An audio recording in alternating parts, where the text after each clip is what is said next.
Hello నేను సిఎస్రావు. ఆంధ్రప్రదేశ్ ముఖ్యమంత్రి చంద్రబాబు నాయుడు గారు ఢిల్లీ వెళ్ళారు. ఢిల్లీ నుంచి వైజాగ్ వచ్చారు. వైజాగ్లో ప్రపంచ చరిత్ర అనే బుక్ లాంచ్ చేసిన తర్వాత మళ్ళా ఢిల్లీ వెళ్ళారు. మరి ఢిల్లీలో ఇంత కీలకమైనటువంటి మీటింగు, అలాగే కీలకమైనటువంటి సమావేశాలు ఏమున్నాయి అనే దాని మీద ఆసక్తి నెలకొంది. అయితే బుధవారం రోజు రాత్రి కేంద్ర హోంశాఖ మంత్రి అమిత్ షా గారిని కలిశారు. ఆ సందర్భంగా వాళ్ళిద్దరి మధ్య వచ్చినటువంటి ప్రస్తావనల్లో ల్యాండ్ గ్రాబింగ్ అనేటువంటిది చాలా ఇంపార్టెంట్.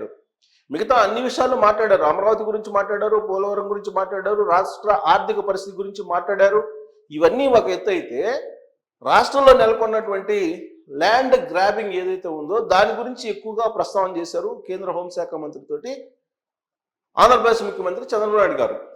సరిగ్గా ఈ పాయింట్ దగ్గరే మనం కొంచెం లోతుగా ఆలోచించాలి. ఈ ల్యాండ్ గ్రాబింగ్కి సంబంధించి ప్రత్యేకమైనటువంటి చట్టం తీసుకురావడానికి అనుమతించాలనేది కేంద్ర హోంశాఖ మంత్రి అమిత్ షా గారిని కోరారు చంద్రబాబు నాయుడు గారు. దానికి అనుమతిస్తే రాబోయేటువంటి రోజుల్లో ప్రత్యేకమైనటువంటి చట్టాన్ని రూపకల్పన చేసేటువంటి అవకాశం ఉంది.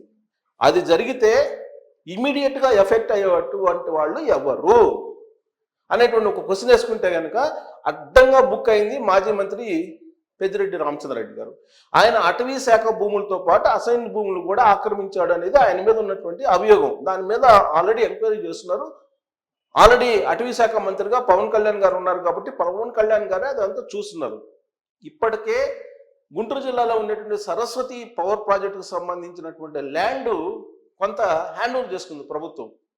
దాంట్లో ఇంకా అసైన్ ల్యాండ్ ఉంది అనేటువంటి ఒక ఆరోపణ కూడా ఉంది. దాని మీద కూడా ఎంక్వైరీ నడుస్తుంది. ఇవన్నీ కాకుండా మాజీ చీఫ్ సెక్రటరీగా ఉన్నటువంటి జవహర్ రెడ్డి గారు ఆయన పేరు మీద ఉత్తరాంధ్రలో కొన్ని వందల ఎకరాలు రిజిస్ట్రేషన్ అయి ఉన్నాయి అని చెప్పి మరొక ఆరోపణ కూడా ఉంది. అలాగే సాయిరెడ్డి గారు ఉత్తరాంధ్రలో విశాఖను బేస్ చేసుకొని కొన్ని వందల ఎకరాలు బినామీ పేర్లతో రిజిస్టర్ చేయించుకున్నాడు అనేది ఇంకొక ఆరోపణ. వైవి సుబ్బారెడ్డి గారు, ఇలా చెప్పుకుంటూ పోతే వైఎస్ఆర్ కాంగ్రెస్ పార్టీకి సంబంధించినటువంటి కీలకమైనటువంటి లీడర్లు, అలాగే జగన్మోహన్ రెడ్డి గారి చుట్టూ ఉండేటువంటి కోటరీ, తాడేపల్లి ప్యాలెస్లో ఉండేటువంటి కొంతమంది ముఖ్యులు, వీళ్ళందరూ కలిసి రాష్ట్ర వ్యాప్తంగా సుమారుగా 4 లక్షల ఎకరాలకు సంబంధించినటువంటి వివరాలు లేకుండా చేశారు అనేది చంద్రబాబు నాయుడు గారు తొలి రోజు నుంచి చెప్తున్నటువంటి మాట. ఈ 4 లక్షల ఎకరాలు ఎలా చేశారు కనిపించకుండా అని అంటే అసైన్ ల్యాండ్స్ లిస్టులో పెట్టారు. కొంతేమో రిజిస్ట్రేషన్ చేయకుండా హోల్డ్ చేశారు, 22A కింద పెట్టి, ఇలా రకరకాలుగా చేసి ఆ 4 లక్షల ఎకరాలని సొంత బినామీల కింద రాయించేసుకొని వాళ్ళు సొంతం చేసుకుని ఆక్యుపై చేశారు అని చెప్పి ఒక ఆరోపణ తెలుగుదేశం పార్టీ చేస్తుంది. దానికి సంబంధించి శ్వేతపత్రాలను కూడా విడుదల చేశారు. మరొకటి ఏంటంటే జగనన్న కాలనీలో అని చెప్పేసి దాంట్లో ఒక పెద్ద కుంభకోణం కూడా జరిగింది. దీని మీద ల్యాండ్ గ్రాబింగ్ చట్టం తీసుకొస్తే కనుక ఇప్పుడు ఆల్రెడీ ప్రజా దర్బార్ నిర్వహిస్తున్నారు, ప్రజావేదిక పెట్టి ప్రజావాణిని తీసుకుంటున్నారు. రాష్ట్ర వ్యాప్తంగా వచ్చినటువంటి కంప్లైంట్స్లో దాదాపు 3 లక్షల పైగా కంప్లైంట్స్ వచ్చినాయి. ఈ కంప్లైంట్స్లో దాదాపుగా 70% కంప్లైంట్స్ ల్యాండ్కి సంబంధించినటువంటి ఫిర్యాదులే. వీటికి పరిష్కారం చూపించాల్సినటువంటి బాధ్యత ఇప్పుడున్నటువంటి కూటమి ప్రభుత్వం మీద ఉంది. దానికి కారణం ఏంటంటే 2024 ఎన్నికల సందర్భంగా ప్రధానమైనటువంటి అస్త్రం ఏంటంటే కూటమికి ల్యాండ్ టైటిలింగ్ యాక్ట్. ఈ ల్యాండ్ టైటిలింగ్ యాక్ట్కి సంబంధించి జగన్మోహన్ రెడ్డి గారి బొమ్మతోటి పట్టాదారు పాస్ పుస్తకం ఇష్యూ చేయటం, దానికంటే ముందు రీసర్వే చేయటం, ఆ రీసర్వేలో కొన్ని భూముల్ని హోల్డ్ చేయటం, ఆ భూముల్ని వైఎస్ఆర్ కాంగ్రెస్ పార్టీ సంబంధించినటువంటి కొంతమంది వ్యక్తులు సొంతం చేసుకోవడం, ఇది జరిగింది రాష్ట్ర వ్యాప్తంగా. ఈ విషయాన్ని తెలుగుదేశం పార్టీ కూటమి ప్రభుత్వం చెప్తా ఉంది. కానీ దీని అంతటిని సరిచేసి ఎవరి భూములు వాళ్ళకి ఇవ్వాల్సినటువంటి బాధ్యత ఈ ప్రభుత్వం మీద ఉంది. ఒక అసైన్ ల్యాండ్స్ లేదంటే గ్రామ కంటాలు, అటవీ భూములు, దేవాలయ భూములే కాదు, ప్రైవేటు వ్యక్తులకు సంబంధించినటువంటి భూములు కూడా లాక్కున్నారు కొంతమంది వైఎస్ఆర్ కాంగ్రెస్ పార్టీకి సంబంధించినటువంటి పెద్ద నాయకులు అనేటువంటిది తెలుగుదేశం పార్టీ ప్రభుత్వం దగ్గర ఉన్నటువంటి అభిప్రాయం. దానికి సంబంధించి ఫిర్యాదులు కూడా ఉన్నాయి. దాని మీద ఇప్పటికే సిసోడియా గారు లాంటి సీనియర్ ఐఏఎస్లు కూడా ఇన్వెస్టిగేషన్ చేస్తూ ఉన్నారు. అసలు రాష్ట్ర వ్యాప్తంగా ఎంత భూమి మాయమైపోయింది, ఎంత భూమి ఎవరి చేతుల్లోకి వెళ్ళిపోయింది అనేది కూడా అర్థం కావట్లేదు. ఈ విషయాన్ని నేను చెప్పడం కాదు, చంద్రబాబు గారే చెప్తున్నారు. తవ్వే కొద్దీ ఎంత అవినీతి జరిగింది, ఎన్ని అక్రమాలు జరిగాయో కూడా అర్థం కావట్లేదు అనేటువంటి పరిస్థితుల్లో ఒక రాష్ట్ర ముఖ్యమంత్రి అలాగే సీనియర్ పొలిటీషియన్ ఆయన ఉన్నారు.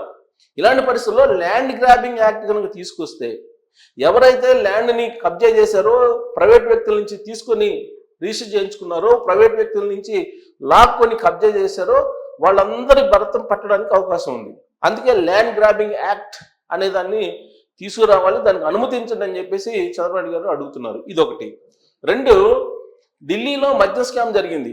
దానికంటే అత్యంత పెద్ద స్కాము ఆంధ్రప్రదేశ్లో జరిగినటువంటి మద్యం స్కామ్ అనేది చంద్రబాబు నాయుడు గారు హోంశాఖ మంత్రి అమిత్ షా గారికి చెప్పినటువంటి మాట ఢిల్లీలో. ఇది వినిపిస్తూ ఉంది.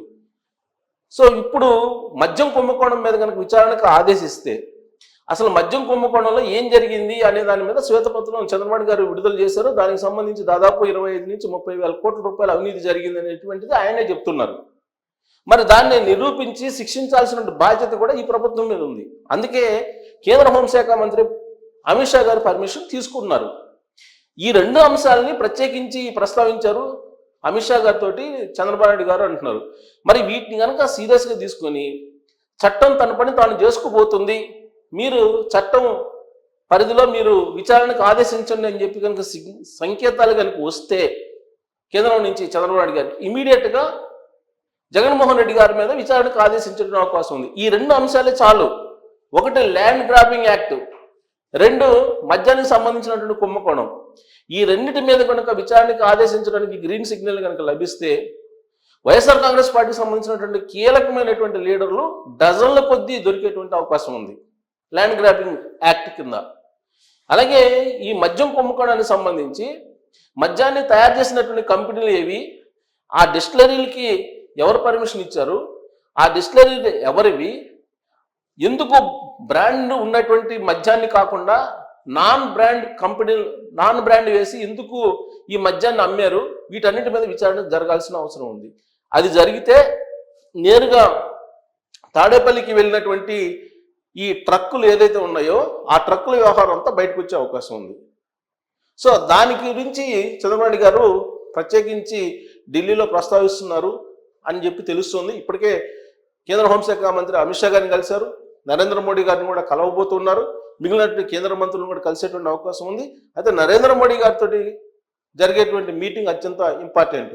అక్కడి నుంచి కూడా గ్రీన్ సిగ్నల్ వస్తే రాష్ట్రంలో రాబోయేటువంటి రోజుల్లో అరెస్టుల పర్వం పెద్ద ఎత్తున అనూహ్యంగా ఉండేటువంటి అవకాశం ఉంది.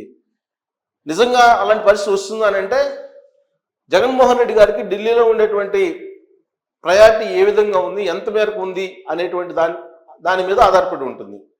విజయసాయి రెడ్డి గారు లాంటి వాళ్ళే వైఎస్ఆర్ కాంగ్రెస్ పార్టీకి రిజైన్ చేసేసి బయటకు వచ్చారని అంటే వైఎస్ఆర్ కాంగ్రెస్ పార్టీ కుదుళ్ళు ఢిల్లీలో కదిలాయి, అందుకే ఆయన బయటకు వచ్చారని చెప్పి కొంతమంది భావిస్తూ ఉన్నారు. అదే కనుక నిజమైతే జగన్మోహన్ రెడ్డి గారి మీద ఖచ్చితంగా విచారణకు ఆదేశించడానికి ఢిల్లీ సంకేతాలు ఇచ్చేటువంటి అవకాశం ఉంది. మరి మీరేమంటారు?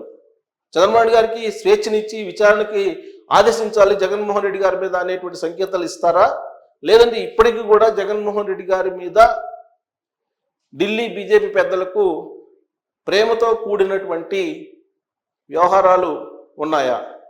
ఏమనుకుంటున్నారు మీరు? మీ అభిప్రాయం ఏంటి తెలియజేయచ్చు. Thank you.